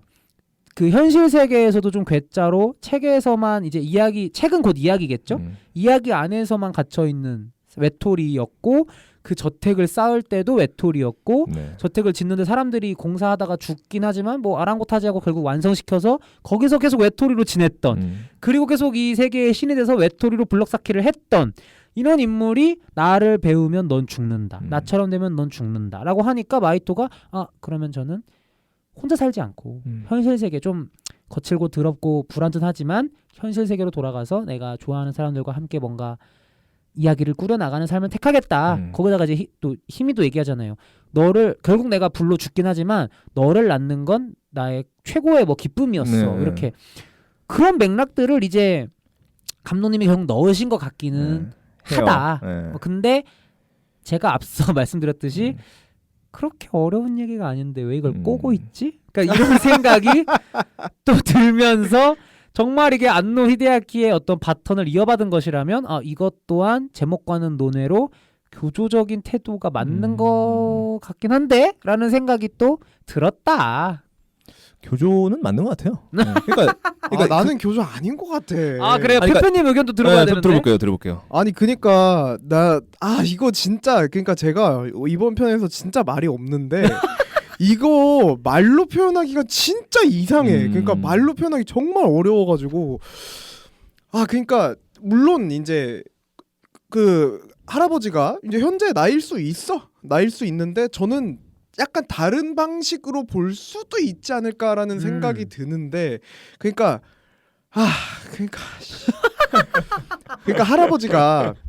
할아버지는 어떻게 보면 유한성을 가진 자신을 표현한 거고 소녀는 그걸 초월해서 그러니까 직업인으로서의 나, 그러니까 사회 시스템 안에서의 나가 할아버지고 소녀는 그 안에 그 세계 안에서 같이 거기 들어가서 생활을 하긴 했지만 사실 그것으로부터 벗어날지 아니면은 그걸 선택을 할지를 고민하는 그 내면의 초자라고 생각을 할 수도 있을 것 같아요. 그러니까 시간선으로 분리해가지고 약간 현실과 과거 이렇게 표현을 하지는 않았을 수 있겠다는 생각이 들더라고요. 그렇게 하면 그러니까 상현 씨가 얘기한 것처럼 그렇게 표현한 거라고 생각하면 이거는 정말 불필요한 꼼이 있는 거야. 그렇게 봤을 때 아닐 수도 있지 않을까. 네, 그러니까 저도 솔직히 제가 이렇게 뭐 얘기를 했지만 이게 답이다라고 확실하게 얘기를 못 하겠는 게 그러기에는 여러 레이어들이 많은 것 같아요. 네. 그리고 그렇게 레이어를 만들어서 여러 방향으로 해석하게끔 만들어 놓은 것 같다. 그렇죠. 어쨌든 우리가 지금 여러 방향으로 해석하고 있으니까. 그러니까 그 자체가 의도였고 이 사람은 정리하지 않는 채로 보여주고자 했다. 그게 더 큰 게 아닌가. 그렇기 때문에 이렇게 저렇게 그러니까 물론 이제 우리가 생각을 만들어서 갖다 붙이고 있는 거예요 지금 사실상. 그렇죠, 그렇죠. 그게 잘 달라붙는다는 것, 여러 방향에서 다 달라붙는다는 것 자체가 이미 일종의 그 뭐라고 해야 만화경이라고 해야 될까요? 네. 이렇게 보면 이렇게 보이고 저렇게 보면 저렇게 보이는 그런 그렇게 의도를 한 게 아닌가. 네. 근데 이제 진짜 이 사람은 정말 할 거 다 했고 이제 진짜 이렇게 해도 돼라는 차원에 도달한 게 아닌가. 근데 그게 사실 현실적으로 딱 봤을 때 이런 느낌인 게 그래 할 거 다 했고 이제 자기는 이제 그 마이크 드랍하고 나가려고 하는 것인가 그 메시지인가라는 생각이 그러니까 꿈과 희망을 주긴 줬는데 그러니까 1차원적으로 보면 이 해석은 이렇게 볼 수도 있을 것 같아. 꿈과 희망을 주긴 줬는데 이거 약간 내 어렸을 적에 이제 트라우마나 이런 것들로부터 내가 도피한 세계를 통해서 만들어진 약간 이제 그런 달콤한 상상 같은 것들을 너희들한테 보여준 거였고 내가 살고 있는 삶이라는 개념은 이런 게 아니야. 그러니까 너무 몰입할 필요는 없어라고. 그러니까 과몰입하지 말라는 거지. 과몰입하지 마. 그냥 즐기고 이제 열심히들 인생을 살아가면서 살아. 약간 요 정도 그게 약간 1차원적인 접근. 일 수도 근데 솔직히 일견 그렇게 보일 수밖에 없기는 해요. 없기는 해. 그거는 인정하는데 부분적으로 교조적이다. 진짜 뭐 그 얘기를 한 거였을까라는 생각이 든다는 거지. 내가 아니 생각에. 뭐 인터뷰 같은 거 보면 감독님은 뭔가에 매몰되는 걸 안 좋아하시는 것 같더라고. 자기 작품만 너무 계속 보지 말라라고 하셨고. 그래서 약간 뭐 이렇게 뭐 그렇게도 생각할 수 있고 저렇게도 생각할 수 있고 이런 것 같기는 해요. 그래서 그러면 자기의 관객들을 안타까이 여기는 거예요? 아니 그러니까 그렇다기보다는 너무 내용화만 물고 빨고 하지 말라는 거지. 그러니까 막 그렇게 말씀하시더라고. 내 영화를 똑같은 거 10번 100번 볼 시간에 다른 새로운 작품들을 봐라. 그러니까 이런 식으로 얘기를 하시더라고요. 그래서 그러니까 하나 오타쿠를 경멸하는 편인 것 같아요. 하나에만 빠지는 오타쿠. 그런 것에 대해서 되게 부정적이고 그래서 지금 일본 애니메이션이 짜증나 문제가 된다 이렇게 얘기하는 이유도 그러니까 애니메이션에 빠지는 애들이 많지 인간에 대해 탐구하는 애들이 없다는 거예요. 그래서 그것 때문에 또 비판 얘기를 했던 것 같아요. 근데 그래가지고 저는 이게 과연 자기의 관객만을 위한 얘기였을까?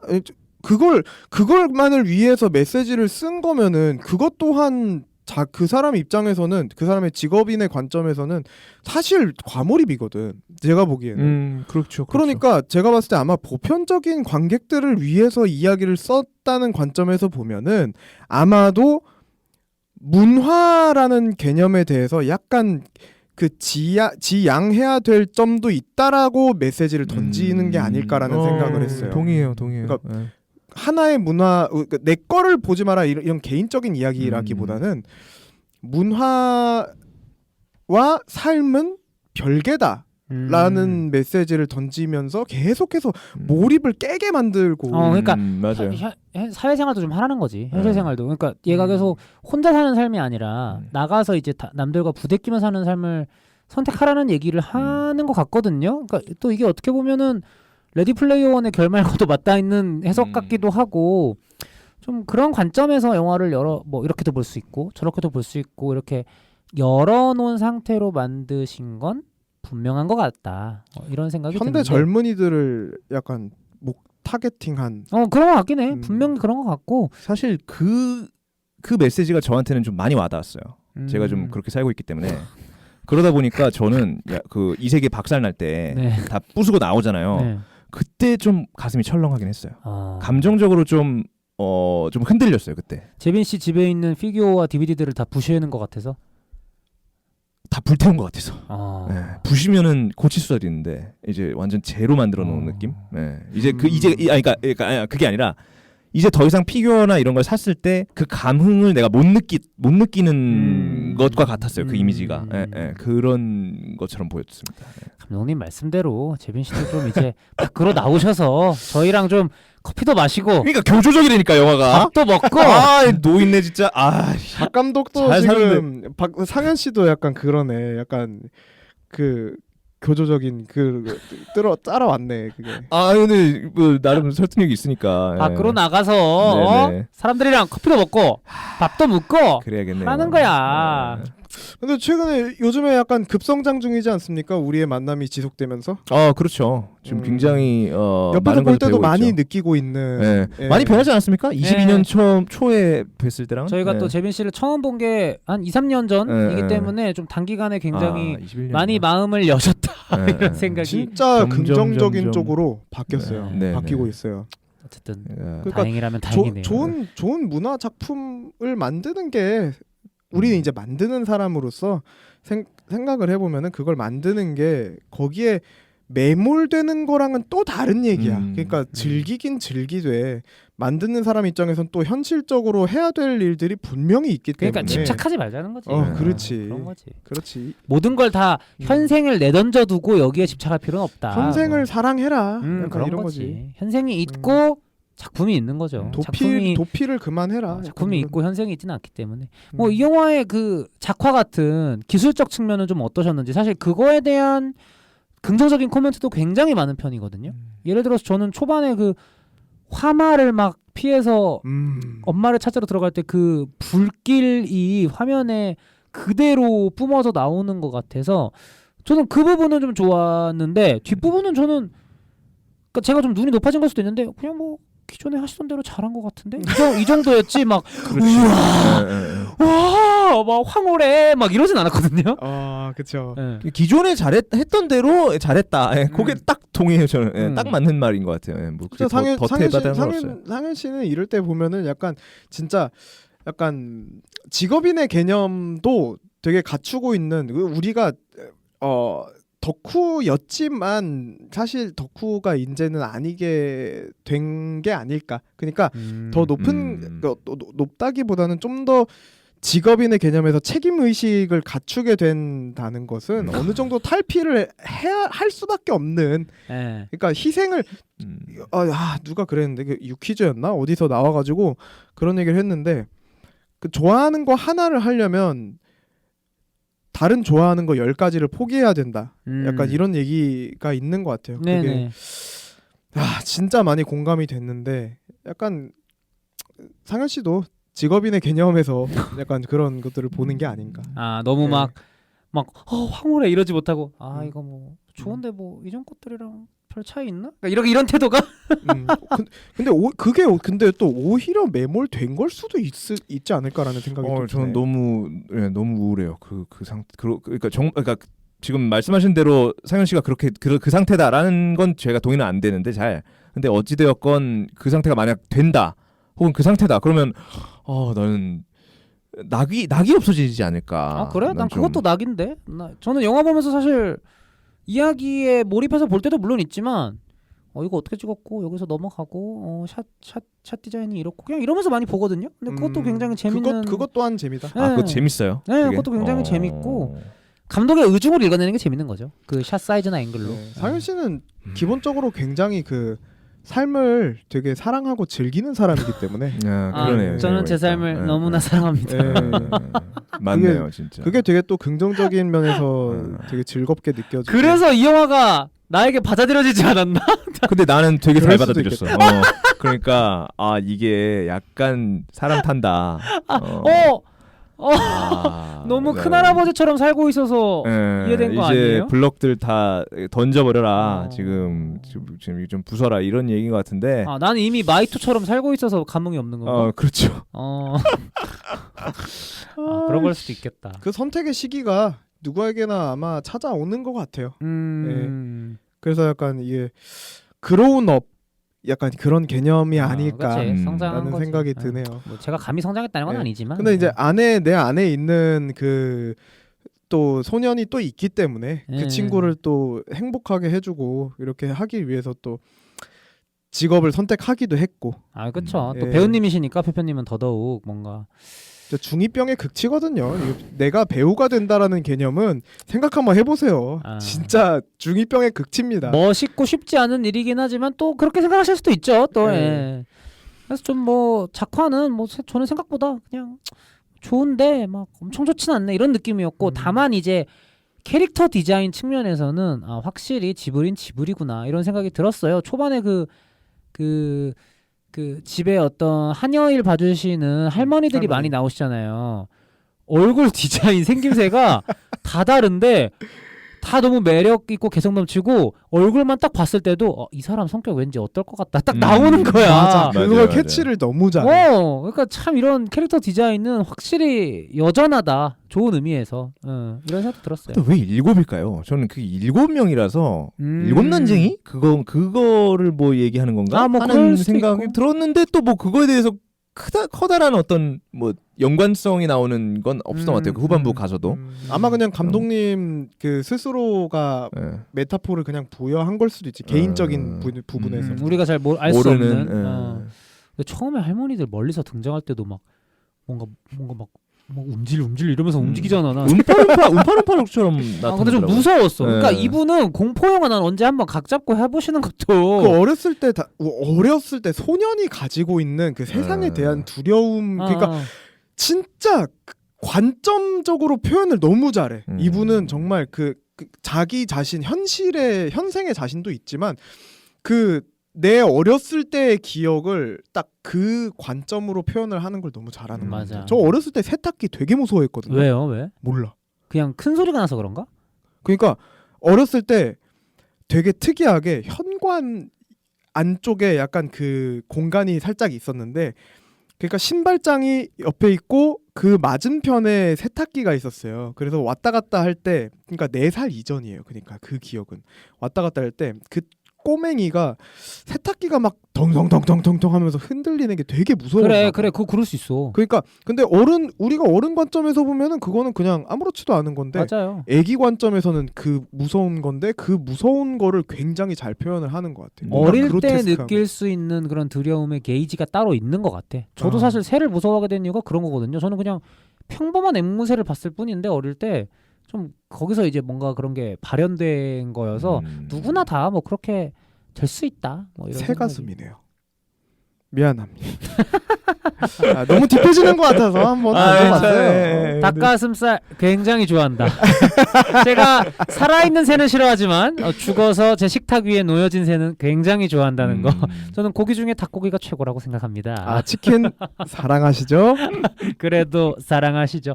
뭐 어쨌든 저희 오늘 이렇게 그대들은 어떻게 살 것인가 얘기를 해봤는데, 마지막으로 등급평가와 한 줄 평가 해보는 시간 제가 먼저 하는 게 좋을 것 같아요. 왜냐면 제가 좀 영화를 안 좋게 봤기 때문에. 대신에 그 저 한 줄 평은 페페님이 좀 도와주세요. 제목을 저한테 얘기해 주세요. 물어보는 것처럼. 아시겠죠? 네, 제 한 줄 평은요, 그대 어떻게 살 것인가? 그냥 재미있는 영화나 보면서 살래요. 등급평가는 D+입니다. D 플러스? 네. B가 아니라 D? 네. 아. 재미가 너무 없었어요. 네, 네. 알겠습니다. 다음 뭐 페페님 하시겠어요? 제 한 줄 평가는요. 너 이리 와서 앉아봐라. 구요. 등급 평가는 진짜 보류하고 싶은데 B- 드리겠습니다. B-. 예. 하지만 재수강 여지가 있다. 재수강 여지 있고, 그리고 파고 파다 보면은 계속 한 등급씩 올라갈 것 같아. 그래. 느낌상. 이게 지금 1회차야. 우리 둘 다 1회차기 때문에 이게 이 점수라는 게 좋게 보는 사람들은 뭐 그럴 수 있지. 또 좀 달릴 수 있어요. 이 달라질 수 있어요. 노 교수님의 이 얘기에 대한 나의 생각이 정리가 안 됐어. 그래서 내릴 맞아요. 수가 없는 것 같아. 맞아요. 난 재미가 없어서 수업 듣다가 딴짓하는 학생. 아니, 자리에 없어. 그지. 왜 출강을 하겠어요? 새가 나와. 아씨. 저는 저 바깥에서 사람들과 부대끼며 살겠습니다. 이러면서 오호. 이미 그러니까 사실 이렇게 하야원님이 얘기할 필요가 없는 이미 너무 좀 괜찮은 타입인 거야. 아, 괜찮은 저요? 케이스. 감사합니다. 이미 탈피한 거야. 탈피한 것 같고. 그렇다면 하야오 감독님의 어떤 메시지를 직격으로 맞으신 듯한 우리 재빈 씨, 이 영화에 대한 한 줄 평가 어떻습니까? 일단 한 줄 평은 딴 애들은 모르겠고 너는 좀 현실로 돌아와라. 이렇게 얘기한 게 아닌가 싶고요. 저는 B0. 오, B0 정도. 삐제로. 네. 진짜로 생각보다 막 짜네. 엄청 훌륭한 건 아니네. 그러니까 다시 한번 말하지만 혹시 바뀔 것이다. 왜요? 혹시 약간 삐졌어요? 아, 메시지 때문에? 약간 반감도 있습니다. 그래가지고 저는 잘 본 것 같은데 약간 짜게 준 것 같아가지고. 이렇게 나한테 뭐라고 해 이러면서 아니 나만 그런 거 아니잖음. 그 이 세계를 박살내는 장면이 너무 상처였어요 저한테. 아. 근데 상처가 될 수 있을 것 같아. 충분히. 그래서 아마 불과 몇 년 전만 해도 나도 되게 상처 받았을 거야. 그 정도면. 근데 감독님께서는 그 상처를 견디고 또 나와라 아물게 만들고 하시는 거죠. 하라는 거죠. 어쨌든 저희가 뭐 감독님의 은퇴작이라고 지금 홍보는 되고 있는데 또 어떻게 될지는 모르겠습니다. 워낙 은퇴 번복을 자주 하시는 분이고 또 지금도 새로운 아이디어를 들고 열정적으로 회사에 출근 중이시라고 하니까 더더군다나 이 작품이 또 자국 내에서는 흥행이 꽤 잘 됐기 때문에 또 더 만드실 수도 있지 않을까라는 생각이 들지만 어쨌든 연세가 또 있으셔서 어쨌거나 이 작품이 하야오 감독님 전체 필모그래피 중에서 가장 최후반부에 속할 만한 작품인 것은 분명한 것 같다. 맞습니다. 아마 연령대나 아마 건강 상태로 봤을 때 약간 깨끗하고 아름다운 은퇴를 하고 싶으신 게 아닐까. 그런 열망이 있으신 계속, 게 아닐까. 더 좋은 걸 만드시면서 깨끗하고 이렇게 뭐 스콜세지 감독님도 그렇고 하야오 감독님도 그렇고 그냥 뭐 천수를 누리시면 좋겠다. 이런 생각이 진짜 그러네. 어쨌거나 드네요. 뭐 저는 이 영화가 좀 아쉽긴 했지만 워낙 또 거장인 거는 빼박이라서 우리랑 같이 우리를 잘하게 해줬잖아. 그쵸. 약간 문화적 아버지 같은 개념이기 때문에. 그렇죠. 지브리 스튜디오의 영화들은 그 당시에 뭐 말해 뭐해 뭐 그런 토토로 뭐 모노노케미 완전 엄청난 라인업이었지. 네. 지금 생각해 보면 어쨌든 굉장히 대단하시다 이런 생각이 듭니다. 어쨌든 이렇게 오늘 완연한 가을을 맞이해서 나와주신 두 분 너무나 감사드리고요. 또 언제나 그렇듯 여기까지 끝까지 들어주신 선배님들께도 너무나 감사하다라는 말씀 드리도록 하겠습니다. 미리 공지를 드릴 것이 좀 있는데요. 제가 곧 여행을 떠납니다. 그래서 제가 유럽으로 거의 3주 동안 여행을 갈 예정이 돼 있거든요. 그래서 이 방송 이후에 아마 다음 주 A24의 신작이죠. 톡투미 에피소드로 찾아올 것 같은데 그때 한 번 더 공지를 드릴 테지만 제가 떠난 이후 3주간의 방송은 우리 분노왕 재원씨가 저 대신에 조타륜을 잡고 이 배가 침몰하지 않게 어떻게 잘 몰아볼 예정이거든요. 드라이브 스타일이 확고하게 다르거든요. 엑셀을 무지하게 밟는 분이시기 때문에 그래서 이게 또 그것만의 재미가 또 있습니다. 또 응원해 주시고 도와주시면 감사하겠습니다. 어쨌든 오늘 방송 들어주셔서 너무 감사드리고요. 나와주신 두 분께도 감사 말씀 드리겠습니다. 그러면 저희는 이만 다음 주에 찾아오도록 하겠습니다. 감사합니다. 감사합니다. 화이팅!